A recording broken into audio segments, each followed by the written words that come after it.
And regarding, so look, on the title and currently a Matchbook, we have Arsenal at 8.0. I don't know whether people are surprised by those odds, if they're too big, too small. I think at the start of the season, Arsenal were general 50.0 shot across the board. There might have been late money to get them started at 40.0. But for you, Miguel, is there a title race this season? Look, I mean, when you break everything down, I think the expectation would still be for City to win it quite comfortably.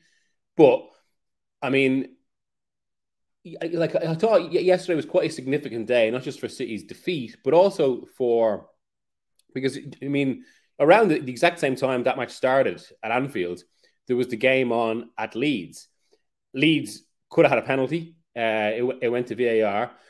And, I mean, at that moment, that could have been that meant that yesterday could have been the day then where Arsenal slipped, City won, suddenly City are ahead, and no one catches them up again, which was highly possible, I'd say. Instead, Arsenal are now 4 points clear. They weren't, their performance wasn't great yesterday, but that's going to happen from time to time. And I think as important, I mean, people can point to the kind of concerns of the performance, but the other side of that is when you're on a kind of a learning curve like Arsenal are, you have to learn to get through these games. Yes, they were fortunate, but every top team in history has had fortune in these situations. It's about maximizing it. So I think at the very least that was significant.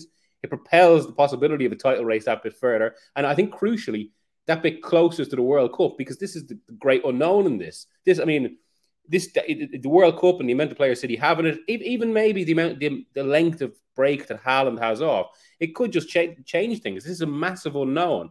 And I think, obviously, the longer that Arsenal can stay in it, or if they can stay in it to the World Cup, just their chances of actually putting up a proper title chase and something different happening are shortened. Yeah, Mark, very briefly on you and the title race, and maybe more given the World Cup and that unknown factor we have at the moment, because you just don't know how teams get based on injuries and form in that World Cup, how they'll come out of it come January. Yeah, for sure. I think the Arsenal one is very interesting. 4 points clear. So you can see them now, 7-1, 8.0 to win the title. I just had a very quick look at what the handicaps were at the beginning of the season, and Arsenal were given a 20-point head start over Man City, which kind of goes to show the expectations pre-season to where they are now. So still there's a big difference between the two teams, even if Arsenal have got a 4-point start on City right now.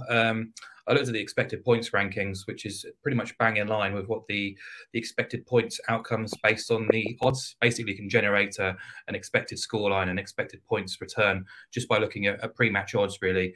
And Arsenal would have 19 based on the odds. And in terms of their actual XG performances, it's around about 19.5. So they're performing bang in line with market expectations. But if you look at the actual points, they've picked up a lot more. So they are slightly overperforming in that regard. You could say probably significantly so. But yeah, in terms of the title race, I was asked last week about Liverpool already being out of the title race before the Man City game, and it just felt very premature because they have that game in hand over City. Obviously had the game against City, which they could easily claw 3 points back on them as well, which they have done.